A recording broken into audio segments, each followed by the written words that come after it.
Noong Abril ng 2015, sa isang dating website na tinatawag na Plenty of Fish, nakita ng isang 23 anyos na babae ang profile ng isang binatang mula sa Cardiff. At mula pa lamang sa unang pagkakataon na nakita niya ang profile nito ay agad siyang naengganyo sa binata. Napakagwapo nito, isang estudyante sa universidad at anak ng isang lalaking nagmamay-ari ng isang malaking negosyo sa kanilang lugar. Isa rin siyang masugid na manlalaro ng iba't ibang sports at mayroon pang black belt sa karate. Ngunit hindi kailanman naisip ng babae na wala pala sa mga iyon ang totoo at ang sandaling iyon ang tuluyang magbabago sa kanyang buhay. Makalipas ang 16 na buwan, isang umaga ng Agosto 2016, namatay ang dalaga sa isang ospital sa Cardiff. 24 na taong gulang pa lamang siya at ang kanyang pagkamatay ay magiging isa sa mga kasong kriminal na pinakamalawak na sinubaybayan ng British press noong taong iyon. Habang nang makarating ang balita sa China ay agad naman itong naging paksa ng pag-uusap ng milyon-milyong tao. Ang dahilan kung bakit naging hindi malilimutan ang kasong ito ay hindi lamang ang nangyaring krimen, kundi ang katotohanang mismong ang biktima ang sadyang nagtago sa karahasang ginawa sa kanya ng lalaking kalaunan ay kumitil sa kanyang buhay. Noong unang panahon, ang Cardiff ay isang lungsod na kilala bilang isang port city at dahil sa napakalalaking deposito ng carbon na nakabaon sa ilalim ng lupa ay naging isa ito sa mga pinakabalang daungan sa Europe pagsapit ng unang bahagi ng ika-20 siglo. Ngunit nang tuluyang humina ang industriya ng carbon, kinailangan ng lungsod na humanap ng panibagong magbibigay rito ng sigla at ang naging sagot ay ang mga estudyante. Sa kasalukuyan, ang Cardiff ay isa sa mga pinakapopular na destinasyon ng mga international students sa United Kingdom, habang mas abot kaya ang halaga ng pamumuhay dito kumpara sa London. Ang mga universidad nito ay may kasaysayang umaabot ng daan-daang taon at sapat lamang ang laki ng lungsod upang hindi makaramdam ng matinding pangungulila o pagkalunod sa isang napakalaking lugar ang isang kabataang malayo sa kanyang tahanan. Noong 2012, kabilang sa 10,000 estudyanteng dumarating sa Cardiff bawat taon ang isang Chinese woman na katatapos lamang mag-20 taong gulang at ang kanyang pangalan ay Shishi B. Ipinanganak siya noong ika-24 ng Abril 1992 sa lungsod ng Nanjing, Jiangsu Province at unang nakarating sa United Kingdom noong 15 taong gulang pa lamang siya. Sa edad na karamihan sa kanyang mga kaedad ay ginigising pa ng kanilang mga ina tuwing umaga para pumasok sa paaralan. Nakasakay na siya sa eroplano patungo sa ibang banyagang bansa. Nag-aral siya ng English sa isang private school bago lumipat sa Oxfordshire upang kumuha ng University Foundation Program. At noong 2012 ay nag-enroll siya sa Cardiff Metropolitan University kung saan niya pinili ang kursong International Hospitality at Event Management. Hindi basta-basta ang naging desisyong iyon sapagkat inaasahan ng kanyang pamilya na matapos ang kanyang pag-aaral, babalik siya sa China upang tumulong sa pamamahala ng business empire ng kanyang ama. Humigit kumulang 5 feet and 1 inch ang taas ni Shishi at nasa 97 pounds ang kanyang timbang. Kaya siya ang pinakapitit na estudyante sa kanyang klase, ngunit nakapagsasalita naman siya ng 4 na wika: Chinese, English, French at Spanish. Inilarawan siya ng kanyang senior lecturer mula sa management department bilang isang masigasig, masigla at lubos na kumpiyansang estudyante at palagi niyang naipapasa sa tamang oras ang kanyang mga assignment habang patuloy na kabilang sa mga may pinakamataas na grades sa klase. Ganito rin siya inilarawan ng kanyang mga kaklase na nagsabing hindi kailanman umasta si Shishi na parang spoiled daughter mula sa isang mayamang pamilya. Siya ay palakaibigan, mapagbigay at tila palaging may ngiti sa kanyang mukha. Habang tuwing bakasyon ay naglalakbay siya sa iba't ibang bahagi ng Europe kasama ang kanyang mga kaibigan. Kung titingnan ang mga larawang ipinost niya sa kanyang social media noong mga panahong iyon, makikita ang isang 20 anyos na babaeng tila nararanasan ang ilan sa pinakamagagandang taon ng kanyang buhay. Ang ama ni Shishi ay si Guo Changbi na ipinanganak noong 1968 at isa siya sa mga pangunahing founder ng Yurun Group na matagal ding nagsilbi bilang general manager ng food conglomerate na ito. Maaaring hindi pamilyar sa marami ang pangalang Euron, ngunit isa ito sa pinakamalalaking meat at sausage brands sa China. Ayon sa isang dating empleyado, si Mr. B ang taong naglatag ng pundasyon para sa mga pamantayan ng China pagdating sa chilled at fresh meat. At noong 2007, matapos magkaroon ng hindi pagkakasundo tungkol sa paraan ng pamamahala sa kumpanya, umalis siya sa Euron at sinimulan ng kanyang ikalawang business venture sa pagtatatag ng Runheng Logistics Company sa Jiangsu. Kalaunan ay nakuha rin niya ang kontrol sa Baodi Agricultural Group sa Tianjin. At sa 2016 Hurun China Rich List ay nasa ika-548 na pwesto siya na may tinatayang kayamanang 6.7 billion yuan. Ang halagang iyon ay nakabase lamang sa kanyang mga ari-arian sa Tianjin, habang ang Runheng Group lamang ay nagulat na mayroon itong kabuang assets na lumalagpas sa 30 billion yuan. Matapos ang ilang dekada ng karanasan sa negosyo, nauunawaan ni Mr. B na ang pagpapadala sa kanyang anak na babae sa ibang bansa upang mag-aral ay magbibigay rito ng mahalagang oportunidad sapagkat makakatanggap siya ng pinakamahusay na edukasyong posible, mas maagang magiging mature at matututong mamuhay ng independent. Ngunit sa kabilang panig ng desisyong iyon ay isang 15 anyos na batang babae na kailangang matutong mamuhay ng mag-isa na mahigit 5,500 miles ang layo mula sa kanyang tahanan. At ipagpapatuloy niya ang ganong pamumuhay sa loob ng halos 10 taon hanggang sa mismong huling araw ng kanyang buhay.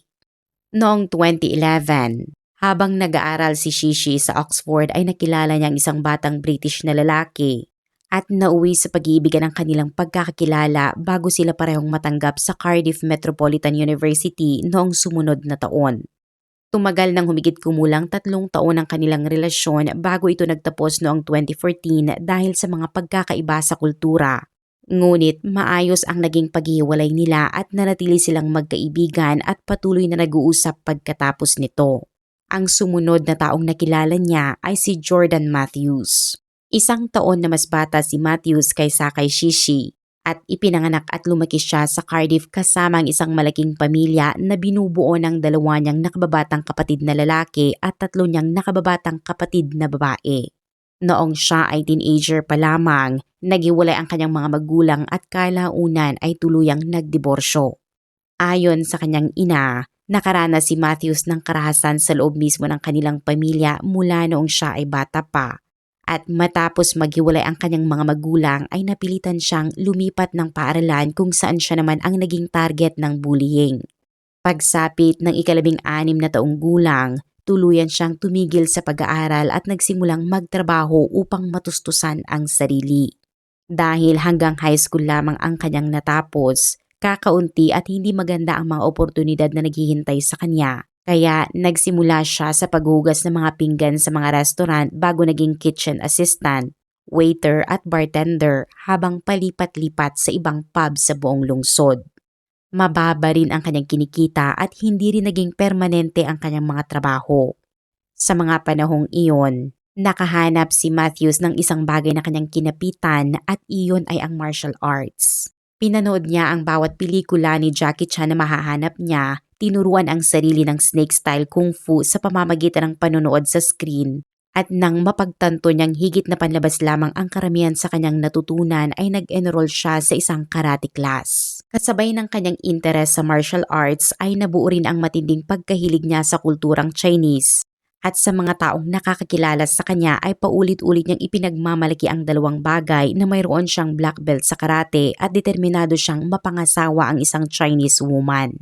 Noong 2015 ay unang nagpalitan ng mensahe ang 2. Maraming artikulo tungkol sa kasong ito ang nagsasabing sa Tinder sila nagkakilala ngunit hindi iyon ang totoo. Inilunsad ang Plenty of Fish noong 2003, halos 1 dekada bago pa ang Tinder at mayroon itong isang mahalagang pagkakaiba.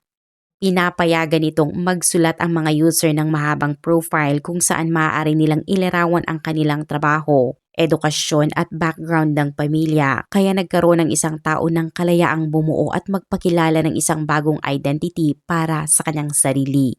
Maaaring mukhang maliit na detalye lamang iyon ngayon, ngunit pagsapit sa dulo ng kwentong ito ay mauunawaan natin kung bakit napakahalaga nito. Maganda ang naging unang date nila dahil magkatabi silang nakahiga sa damuhan, nakinig ng music at nag-usap hanggang gabi. Pagkatapos ay sinabi ni Matthews na hindi na niya naabutan ang huling bus kaya nanatili siya ng gabing iyon sa apartment ni Shishi. Noong panahong iyon ay papasok na si Shishi sa huling bahagi ng kanyang university program at nag-alok si Matthews na tulungan siya sa kanyang coursework. Iyon ang naging daan upang maging magkasintahan ang dalawa. Sa paningin ni Shishi ay isa lamang siyang matangkad na British man na may blonde na buhok, asul na mga mata at athletic na pangangatawan. Ikinuwento niya kay Shishi ang tungkol sa universidad na sinasabi niyang pinasukan niya, sa negosyo ng kanyang ama at sa mga taon na ginugol niya sa pagsasanay ng karate. Kaya naniwala si Shishi sa bawat salitang sinabi niya. Hindi nagtagal matapos siyang tumira kasama ni Shishi ay nawalan ng trabaho si Matthews. Habang ayon naman sa ibang ulat ay sinadya raw niyang umalis sa trabaho dahil kung nagpatuloy siya sa pagtatrabaho sa pub ay maaaring mabunyag ang lahat ng kanyang mga kasinungalingan. Dapat sana ay pansamantalang problema lamang iyon ngunit wala siyang ginawang hakbang upang maganap ng panibagong trabaho. Kaya nanatili siya sa bahay at mula noon ay napunta sa balikat ni Shishi ang buong gastusin para sa kanilang dalawa. Siya ang nagbayad ng renta. Sumagot sa mga utility bill, bumili ng mga damit ni Matthews, nagbayad ng pagkain at bumili ng lahat ng kailangan nila para sa apartment. Isinama rin niya si Matthews sa ilang paglalakbay sa ibang bansa. At ayon sa mga taong nakakakilala sa kanila ay iyon ang mga unang pagkakataon na nakalabas si Matthews ng United Kingdom.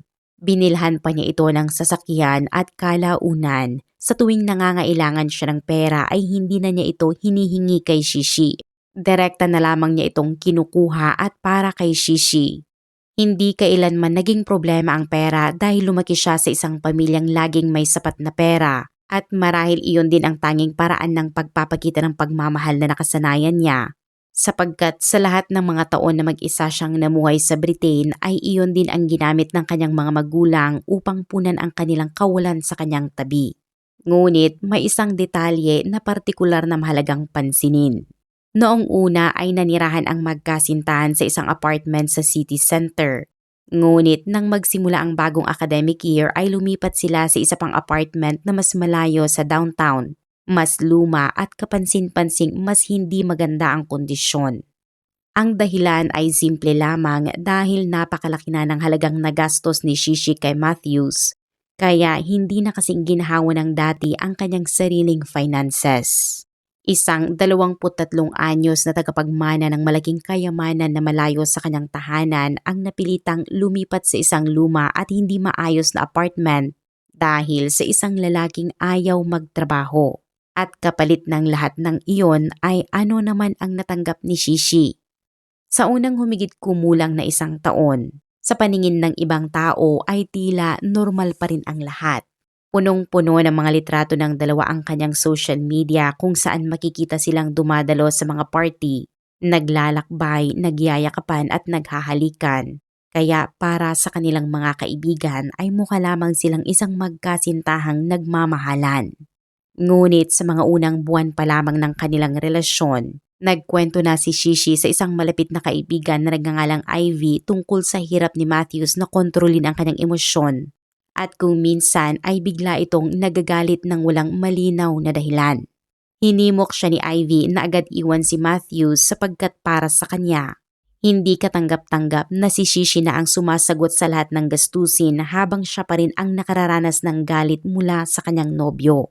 Naniniwala naman si Shishi na kung sapat ang kabutihan at pag-aalaga na ipinapakita niya kay Matthews, kalaunan ay magbabago rin ito. Ngunit nang malaman ni Matthews ang naging pag-uusap nila ni Ivy ay nagalit siya ng husto at pinagbawalan pa si Shishi na manatiling kaibigan nito. Sinunod naman ni Shishi ang kanyang utos at unti-unting binawasan ang pagkikipag-ugnayan kay Ivy hanggang sa tuluyan na niya itong putulin sa kanyang buhay. Ang pag-aalis kay Ivy sa buhay ni Shishi ay hindi isang biglaang pagsabog lamang ng selos kundi ito ang unang hakbang. Kapansin-pansin na ilang buwan lamang bago nito, noong huling bahagi ng Disyembre ng 2015, Opisyal ng ginawang krimen sa United Kingdom ang coercive at controlling behavior sa mga intimate relationship. Ibig sabihin, ang ginagawa ni Matthews kay Shishi ay isa ng kinikilalang criminal offense na maaaring maparusahan ng hanggang 5 taong pagkakakulong. Ngunit may isang problema dahil hindi alam mismo ni Shishi na umiiral ang batas na iyon. Pagsapit ng Marso ng 2016, tuluyan nang nagbago ang paraan ng pakikipag-usap ni Matthews. Sa mga mensaheng ipinadala niya kay Shishi mula noon ay wala nang bakas ng dating lambing at sa halip ay tinatawag niya itong walang silbi. Sinasabing wala itong kayang gawin ng maayos at hindi kailanman makagagawa ng anumang bagay ng tama. Kapag kasama naman nila ang kanilang mga kaibigan, mas mapanlait pa ang mga salitang ginagamit niya at tinutukoy niya ang sarili niyang nobya na para bang isa itong maruming prostitute. At mula noon, tunay nang nagsimulang mawala si Shishi dahil ang dating bukas at palakaibigang babae ay naging tahimik at lumalayo sa mga tao habang mabilis ding pumapayat. Maging ang dating niyang nobyo na patuloy pa rin niyang nakakausap sa loob ng 2 taon matapos ang kanilang paghihiwalay ay bigla ring nawala sa kanyang buhay. Sa unibersidad ay mas kapansin-pansin ang kanyang pagbabago dahil patuloy na bumababa ang kanyang attendance. Nahuhuli ang pagpasa niya ng mga assignment at kalaunan ay hindi na niya talaga na ipapasa ang mga ito. Na madalas ay dahil pinipilit siya ni Matthews na lumiban sa klase at manatili sa bahay kasama niya. Ang estudyanteng dati ay palaging nagpapasa ng kanyang mga gawain sa tamang oras at patuloy na kabilang sa mga nangunguna sa klase ay nagtapos sa unang semester ng kanyang master's program na bagsak sa lahat ng subjects. Kaya kinailangan niyang magsimula muli mula sa simula. Agad namang napansin ng kanyang mga lecturer ang pagbabagong ito at sinabi nilang ibang-iba na si Shishi kumpara sa batang babaeng unang nag-enroll sa kanilang programa. May isa pang bagay na malalaman lamang makalipas ang ilang panahon. Matagal nang mariing tumututol si Shishi sa paggamit ng droga ngunit dahil sa pressure mula kay Matthews ay nagsimula siyang manigarilyo ng marijuana kasama nito.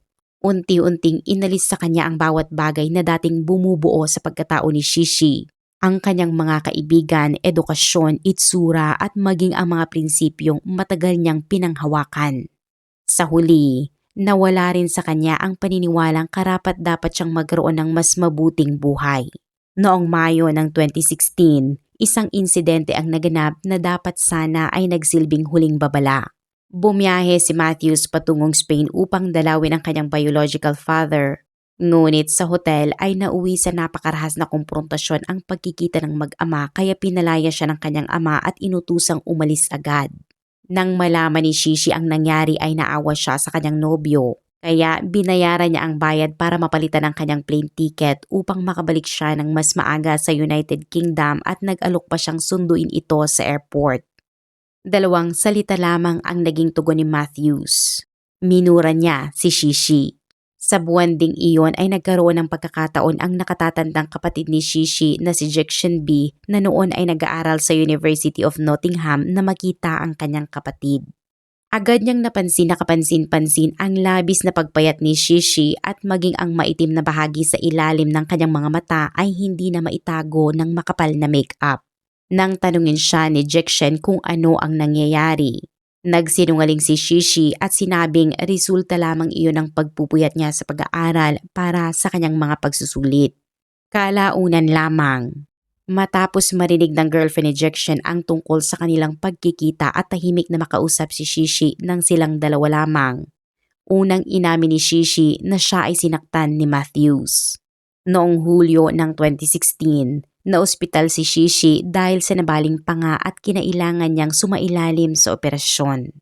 Nang tanungin siya ng doktor kung paano iyon nangyari, sinabi niyang nahulog siya sa hagdan sa kanilang bahay.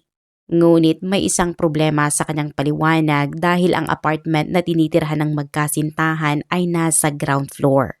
Walang hagdan sa loob ng apartment ngunit wala nang nagsagawa pa ng mas malalim na investigasyon. Sa puntong iyon, tulad ng hindi mabilang na mga biktima ng domestic violence sa iba't ibang panig ng mundo, nagsimula ng magsinungaling si Shishi upang protektahan mismo ang taong nananakit sa kanya. Habang siya ay nasa ospital, dumalaw sa kanya si Jekshen at sa pagkakataong iyon ay direkta nang sinabi ni Shishi na gusto na niyang tapusin ang kanilang relasyon at hindi niya mapagkakatiwalaan si Matthews. Sa wakas ay nalaman na niya kung ano ang tunay na problema, ngunit hindi na siya nagkaroon ng sapat na panahon upang tuluyang makatakas dito.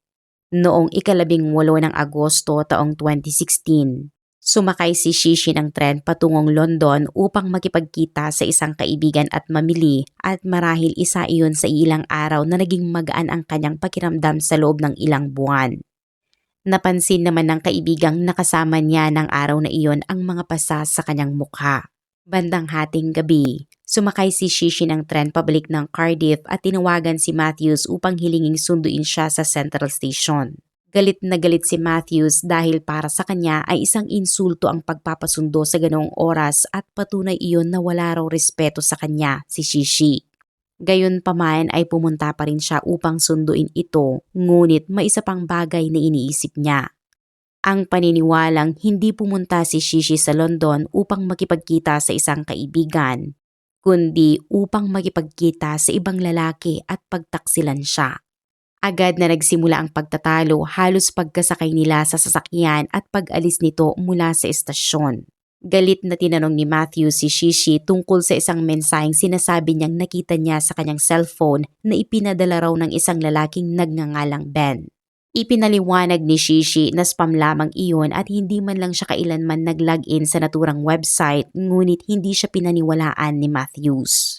Inihinto niya ang sasakyan at may isang nakasaksi na nakita siyang hinahawakan si Shishi sa buhok at kinakaladkad palabas ng sasakyan. Ngunit hindi pa iyon ang pinakamalalang nangyari ng gabing iyon. Bandang 1:30 ng madaling araw noong 19 ng Agosto 2016, nagising ang isang kapitbahay mula sa katabing apartment dahil sa ingay ng isang lalaking sumisigaw.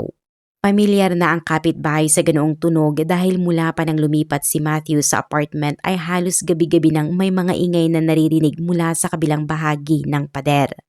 Naririnig ang mga sigawan, tunog ng mga bagay na hinahampas o ibinabato, at may mga iyak ng isang babae kaya nasanay na ang nakatira roon at inakala nilang magiging katulad lamang iyon ng ibang mga gabi.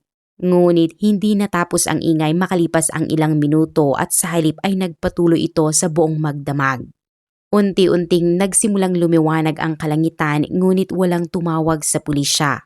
Pagsapit ng 8:30 ng umaga, bumagsak si Shishi sa sahig ng kanilang bedroom, saka lamang kinuha ni Matthews ang telepono at tumawag sa emergency services at sinabi niya sa operator na nag-away sila ng kanyang girlfriend noong nakaraang gabi. Nasaktan niya ito at nahihirapan na itong huminga. Ngunit may isang bagay na agad nakatawag ng pansin ng emergency operator at ito ang boses ng tumatawag. Halos hindi kapanipaniwala ang pagiging kalmado nito at sa isang bahagi ng pag-uusap ay nakatawag pa siya sa operator gamit ang salitang darling. Makalipas ang ilang minuto ay dumating din ang isang ambulansya sa labas ng apartment sa Eli Road. Walang galaw na nakahandusay si Shishi sa sahig ng kanilang kwarto habang nasa malapit si Matthews at paulit-ulit na sinasabi na ilang beses lamang daw niya itong sinaktan. Kalaunan, naalala ng isang miyembro ng emergency crew na nang una niyang makita si Shishi ay inakala niya itong huli na ang kanilang pagdating. Namatay si Shishi sa ospital noong araw ding iyon, 19 ng Agosto 2016. At nang lumabas ang resulta ng autopsy ay maging ang mga profesional na matagal nang nakakita ng iba't ibang kaso ay natigilan sa kanilang nakita. May kabuang 41 injury sa kanyang katawan, habang tinatayang 1/3 ng kanyang katawan ay natatakpan ng mga pasa. Nabali ang kanyang panga, ilang tadyang ang nabali rin, at bukod sa mga sariwang pinsala ay mayroon ding mga mas lumang sugat na hindi pa lubusang naghihilom. Ipinakita nito na paulit-ulit na siyang sinaktan bago pa man nangyari ang mga insidente ng gabing iyon. Natukoy ng mga investigador na ang kanyang mga pinsala ay resulta ng dose-dosenang hampas at may ilan sa mga marka na nagpapahiwatig na maaaring gumamit ang nanakit ng isang bagay na kahawig ng metal bar. Napakarami ng mga pinsala sa katawan ni Shishi kaya halos imposibleng matukoy ang isang partikular na hampas na siyang naging sanhi ng kanyang pagkamatay. Sa huling konklusyon ng mga doktor, Nagkaroon si Shishi ng cardiac arrest bilang resulta ng mga komplikasyong dulot ng malawakang pinsala sa soft tissue. Sa madaling salita, hindi isang hampas lamang ang kumitil sa kanyang buhay, kundi ang pinagsama-samang epekto ng lahat ng ginawa sa kanya. At ngayon ay balikan natin ang unang sinabi ni Matthews nang dumating ang mga paramedics sa apartment.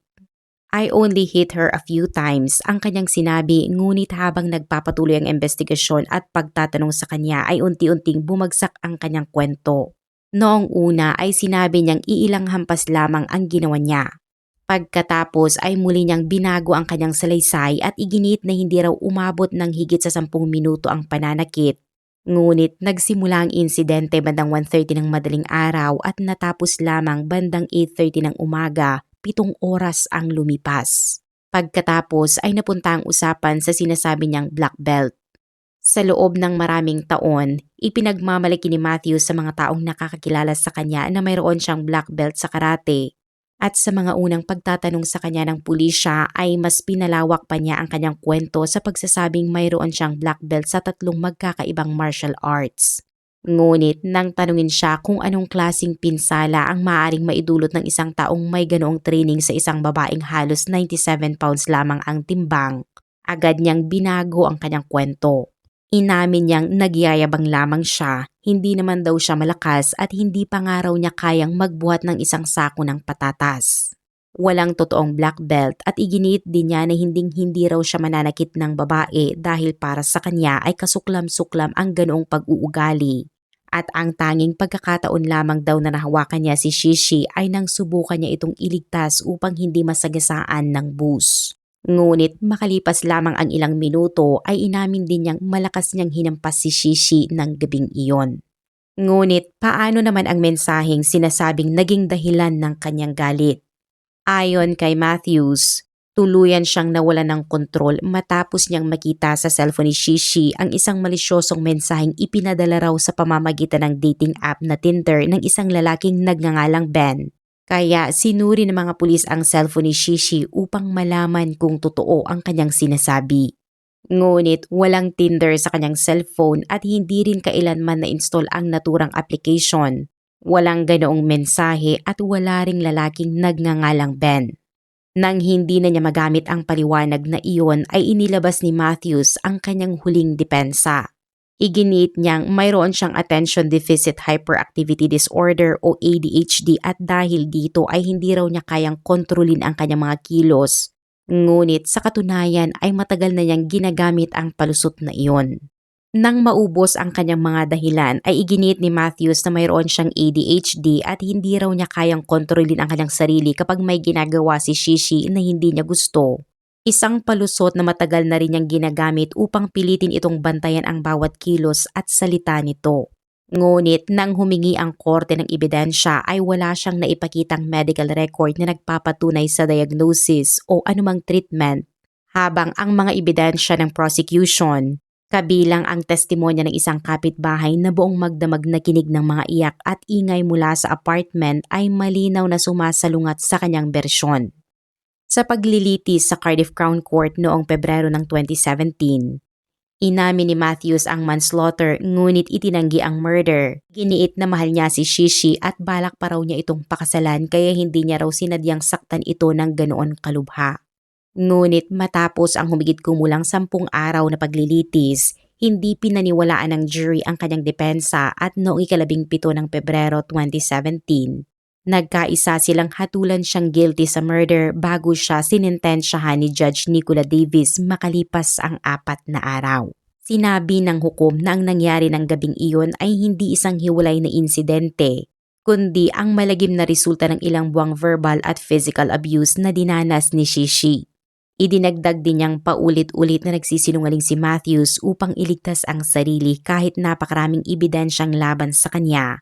At hindi kailanman maaaring maging dahilan ang mahirap niyang kabataan para bigyang katuwiran ang kanyang ginawa. Pagkatapos ay sinabi niya ang isa pang pinakamalakas na pahayag sa buong paglilitis na she was no physical match for you. You knew that. You took advantage of it. Bagamat kinilala ng korte na walang ebidensyang matagal niyang pinagplanuhan ang pag-atake o partikular na nilayon na patayin si Shishi, Itinuring namang hindi taos-puso ang kanyang pagsisisi. Sinintensyahan si Jordan Matthews ng life imprisonment na may minimum na 18 years bago siya maaaring mag-apply para sa parole. Sa ngalan ng pamilya, nagsalita sa korte ang kuya ni Shishi na si Jixian B at sinabi niyang winasak ni Matthews ang kanilang pamilya at kinuha ang kinabukasang naghihintay sana kay Shishi. Naalala rin niya ang huli nilang pag-uusap noong 18 ng Agosto habang naglalakbay siya sa Russia, kung saan sinabi sa kanya ni Shishi na magbihis siya ng maayos dahil maaaring malamig doon. Sinabi niyang walang anumang sentensya ang makakapantay sa sakit na dinanas ng kanilang pamilya at wala ring makapagbabalik kay Shishi. Matapos ang kanyang pagkamatay ay labis ding naapektuhan ang kanyang ama na si Guo Changbi. Ngunit isang tanong ang patuloy na bumabagabag sa marami. Bakit tiniis ng isang matalino, may pamilya, mga kaibigan at financial security na batang babae ang 16 na buwan ng pang-aabuso nang hindi tuluyang umaalis? May isang konsepto sa psychology na makakatulong upang maunawaan kung bakit maaaring manatili ang isang biktima sa ganitong relasyon. Tinawag ito ng American clinical psychologist na si Leonard Walker na battered woman syndrome na binuo niya matapos gamutin ang mahigit 400 babaeng nakaranas ng abuse. Isa sa mga bahagi nito ang cycle of violence kung saan naiipon ang tensyon, nauuwi sa karahasan at pagkatapos ay sinusundan ng paghingi ng tawad, pagsisisi at pangakong magbabago. Ang yugtong ito ang maaaring magbigay sa biktima ng pag-asang magbabago pa ang nang-aabuso at maaaring bumalik sa dati ang kanilang relasyon. Mayroon ding learned helplessness kung saan matapos paulit-ulit na maranasan ang ganitong cycle, unti-unting nawawala ang paniniwala ng biktima na kaya pa niyang makatakas o humingi ng tulong at maaari pa niyang isipin na siya mismo ang dahilan ng pananakit sa kanya. Sa kasamaang palad ay naranasan ni Shishi ang dalawang bahaging ito. Mahalagang tandaan na ang domestic violence ay hindi palaging nagsisimula sa pisikal na pananakit, kundi maaari itong magsimula sa isang insulto, selos o pagpilit na putulin ang pagkikipagkaibigan sa ibang tao. At dito nagtatapos ang kaso para sa araw na ito. Ano ang inyong opinyon sa kasong ating tinalakay? Ibahagi ang inyong saloobin sa comment section sa ibaba at magkita-kita tayo sa susunod na dokumentaryo.